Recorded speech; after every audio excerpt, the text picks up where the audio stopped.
नाज़रीन मौजूद आहियूं या कमर बनी हाशिम इमाम बारगाह जिते पहिरीं मुहर्रम खां 3 मुहर्रम ताईं मजलिस अज़ा जो सिलसिलो हलंदड़ आहे, जिते न सिर्फ़ हितां शहर जा माण्हू पर मुख़्तलिफ़ ॻोठनि मां बि अज़ादार हिते अची मजलिस अज़ा ॿुधनि था।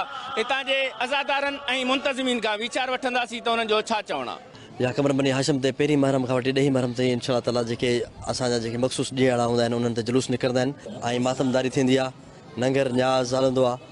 इंशा अल्लाह ताला असांजी कोशिशि इहा आहे त ख़ैर ख़ैरियत सां 10 तारीख़ ताईं जेके बि जुलूस जेके नवाबशाह सिटी पूरी में जेके बि जुलूस ऐं जेके मातमदारियूं जिते थियनि थियूं इंशा ताला ख़ैर ख़ैरियत सां थियनि।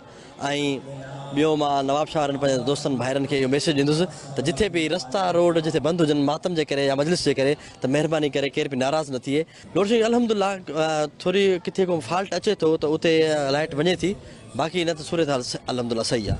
हा, मेयर खे मैसेज इहो ई आहे त कल्ह मूंसां दोस्त मिलिया हुआ, हुननि चयो त किथे रस्ते में किथे जेको न ऊंधा ई लाइट न आहे ऐं लाइटियूं लॻियल न आहिनि। असां वियासीं पर असांखे रिस्पॉन्स सुठो न मिलियो आहे। मां इहो ई चवंदुसि त महिरबानी करे जेसि ताईं 10 मुहर्रम जा जेके जुलूस ऐं मातमदारियूं जेके थियनि थियूं त उन्हनि रस्तनि ऐं रोडनि सां लाइटूं ऐं सफ़ाई सुथरी कई वञे। हिन मां बारगाह में वधि वधि आलम दीन जेके हूंदा आहिनि पढ़ण वारा ॿाहिरि खां ईंदा आहिनि पंजाब खां।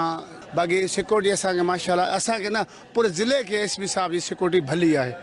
तावन एस पी साहब जो घणो आहे, DC साहब आहे। उन में पहिरीं राति ॿ रातियूं तकलीफ़ हिते असां पाण सफ़ाई कराई, असां जेको वटियल पंहिंजा छोकिरा आहिनि असां कराईसीं। बाक़ी अॼु जेका मां जुलूस आहे 7 तारीख़ उतां उते बराबरि लाइट कान हुई, लाइट जीअं लॻियल कान हुई, अंधारो घणो हो, सो उन कराए। बाक़ी ॿियो कमकार सभु बादशाह नज़र न्याज़ थींदो आहे। पुरोमन सां आशिक़ साहब वारा सभु मालिक सां सभु गॾिजी त महिरबानी करे जेके 10 तारीख़ जे खॾा गुज़ार इन खे रस्तनि खे लाइटिंग कराए छॾे ऐं पासा पलू जेके आहे उहे सफ़ाई कराए। हिते सही आहे त अॻिते शहर लाइ मसइलो आहे।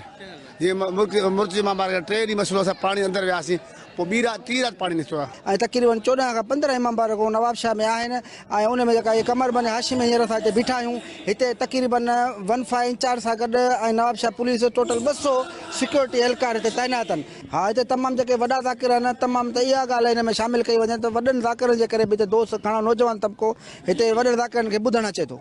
मशहूरु नुआ ख़्वान बि ईंदा आहिनि। हा, उहे बि ईंदा आहिनि। तक़रीबन हिते या कमर बनी हाशिम इमाम बारगाह में 8, 9, 10, 7 बि ईंदा आहिनि। हा, इहे 3 ॾींहं तमामु वॾा नुए खान तक़रीबन सभिनि जुलूसनि सां पुलिस जा नौजवान, पुलिस जूं मोबाइलियूं अॻियां पोयां रियर में फ्रंट में असां ख़ुदि मौजूदु आहियूं, ऑफिसर सॼा मौजूदु आहिनि। हर जुलूस सां 100 खां मथे ऐं हिन मजलिस में बि तक़रीबन मजलिसनि में फुल प्रूफ सिक्योरिटी आहे, चेकिंग थी रही आहे ऐं हर SOPs फॉलो थी रही आहे। अहिड़ी का असां मूंखे त नज़र कोन थी अचे। हर इमाम बारगाह में CCTV ऐं सिक्योरिटी हिन हिसाब सां मौजूदु आहे। असां का बि अहिड़ी का छॾी न आहे त जंहिं ते फुल सिक्योरिटी न हुजे। डॉक्टर जेके बि जुलूस मां गुज़रनि था पुलिस सां तावन कनि सभई, ऐं जेके ॿिया असां दुकान वारनि खे या कंहिंखे बि अगरि कुझु चऊं था त उहे पुलिस खे फॉलो कनि। दुकान जेके बंदि करायूं था या वरी क्लियर करायूं था रस्तो, असां आवाम बि असां सां तावन करे असां तव्हांजी हिफ़ाज़त जे करे था कयूं।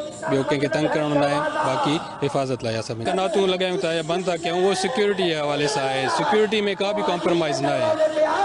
इन करे अल्टरनेट रूट ॾींदा आहियूं पर उहे जेके जुलूस आहिनि उन ते न ईंदा आहिनि। सिक्योरिटी को बि कॉम्प्रोमाइज़ असां कंहिंखे न करणु ॾींदासीं।